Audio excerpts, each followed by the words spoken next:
Welcome to food awesome. இன்றைக்கி நம்ம என்ன செய்ய போகிறோம்னா மஷ்ரூம் மசாலா நம்ம செய்ய போகிறோம்.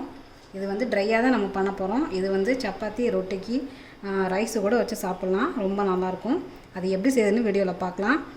இப்போ வந்து நம்ம ஃபஸ்ட்டு பேனில் வந்து 1 டேபிள் ஸ்பூன் அளவுக்கு நம்ம வந்து எண்ணெய் ஊற்றிருக்கோம். இப்போ எண்ணெய் நல்லா காஞ்சதுக்கப்புறமா நம்ம ஒரு வெங்காயத்தை கட் பண்ணி வச்சுருக்கோம், அதை ஆட் பண்ணிடலாம்.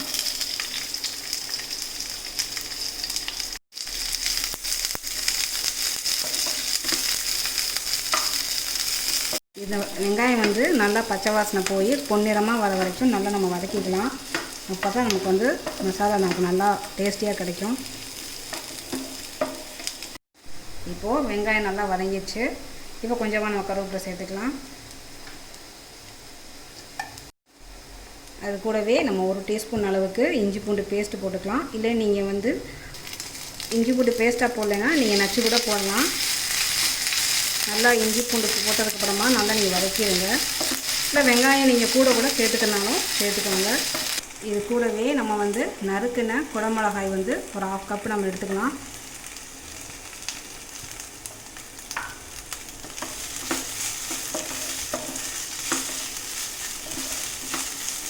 குடமிளகா வந்து ரொம்ப வதங்கணும்னு அவசியம் இல்லை, ஏன்னா நறுச்சு இருந்தால் தான் நல்லாயிருக்கும். இப்போது நம்ம வந்து மசாலா பொடியெல்லாம் சேர்த்துடலாம். 1/2 டீஸ்பூன் அளவுக்கு மஞ்சள் தூள் நம்ம சேர்த்துக்கலாம். 3/4 டீஸ்பூன் அளவுக்கு தனியாத்தூள் நம்ம சேர்த்துக்கலாம். 1/2 டீஸ்பூன் அளவுக்கு கரம் மசாலா தூள் நம்ம சேர்த்துக்கலாம். 1/4 டீஸ்பூன் அளவுக்கு நம்ம தனி மிளகாய் தூள் நம்ம சேர்த்துக்கலாம். இது கூடவே நம்ம பெப்பரும் ஒரு 1/4 டீஸ்பூன் அளவுக்கு நம்ம சேர்த்துக்கலாம். இப்போ எல்லாத்தையுமே நல்லா நம்ம வதக்கி விட்றலாம். நீங்கள் தண்ணி எதுவுமே நீங்கள் தெளிக்க வேண்டாம், ஏன்னா காளான்லேயே வந்து தண்ணி இருக்கும். அந்த தண்ணியிலே அது குக் ஆயிரும் நல்லா. அதனால் நீங்கள் தண்ணி எதுவுமே நீங்கள் ஆட் பண்ண வேண்டாம். வெங்காயம் வந்து நிறையா வேணும்னு நினைக்கிறவங்க கூட நீங்கள் 2 வெங்காயம் கூட நீங்கள் சேர்த்துக்கோங்க. நான் வந்து இன்றைக்கி 1 வெங்காயம் தான் நான் சேர்த்துருக்கேன். அதுக்கப்புறமா இது வந்து 200 கிராம் அளவு வந்து மஷ்ரூம். இதை வந்து இந்த மாதிரி நம்ம வந்து கட் பண்ணி எடுத்துக்குவோம். இதை வந்து இதில் நம்ம இப்போ ஆட் பண்ணிடலாம்.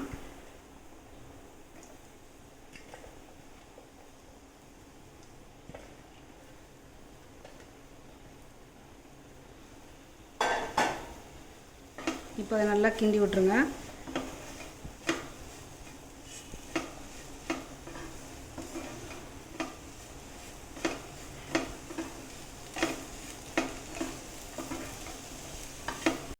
இப்போது நல்லா மிக்ஸ் பண்ணியாச்சு. இப்போ நம்ம வந்து மூடி வச்சு நல்லா வேக வச்சிடலாம். இதுலேருந்து தண்ணி ரிலீஸ் ஆகும் பாருங்கள், அப்போ தான் நம்ம வந்து உப்பை ஆட் பண்ணணும். இப்போ நம்ம மூடி வச்சிடலாம். மூடி வச்சு ஒரு 5 நிமிஷம் அப்படியே சிம்லேயே இருக்கட்டும். அப்போ தான் உங்களுக்கு வந்து தண்ணியெலாம் ரிலீஸ் ஆகி எல்லாம் நல்லா வெந்திருக்கும் உங்களுக்கு. இப்போ 5 நிமிஷம் ஆயிடுச்சு. நம்ம ஓப்பன் பண்ணி பார்க்கலாம்.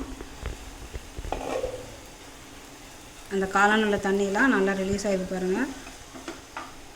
காளான் வந்து சீக்கிரமே வெந்துடும், ரொம்ப நேரம்லாம் ஆகாது.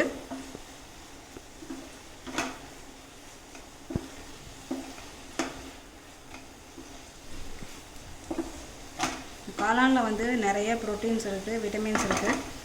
ஸோ நீங்கள் இதை வந்து சப்பாத்தி, நான், அதுக்கப்புறம் நீங்கள் ஒயிட் ரைஸ் கூட வச்சு சாப்பிட்லாம், ரொம்ப நல்லாயிருக்கும்.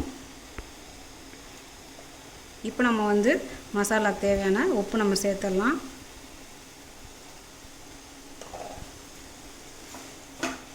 இதில் வந்து நம்ம தக்காளியெலாம் நம்ம சேர்க்கலை, வெறும் வெங்காயம் மட்டும்தான்.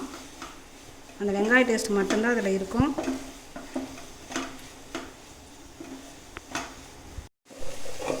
இப்போது மறுபடியும் மூடி வச்சு நல்லா ஹை ஃப்ளேமில் நம்ம நல்லா வச்சிடலாம். அப்போ தான் நல்லா உங்களுக்கு ட்ரை ஆகும். இப்போ ஹை ஃப்ளேமில் வச்சு 2 நிமிஷம் ஆயிடுச்சு. ஓப்பன் பண்ணி பார்க்கலாம். நல்லா தண்ணியெல்லாம் நல்லா ட்ரை ஆகி நல்லா உங்களுக்கு காளான் வெந்துருச்சு.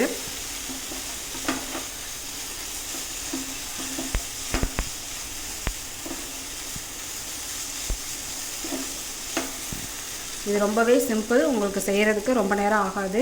இதை நீங்கள் ட்ரை பண்ணி பாருங்கள், உடம்புக்கு ரொம்ப நல்லதும் கூட. இப்போ நமக்கு சூப்பரான சுவையான மஷ்ரூம் மசாலா தயாராகிடுச்சு. இதை நீங்கள் ட்ரை பண்ணி பாருங்கள், செஞ்சு பார்த்துட்டு எனக்கு கமெண்ட் பண்ணுங்கள். இந்த வீடியோ பிடிச்சிருந்ததுன்னா உங்கள் ஃப்ரெண்ட்ஸுக்கு நீங்கள் ஷேர் பண்ணுங்கள், லைக் பண்ணுங்கள். நன்றி.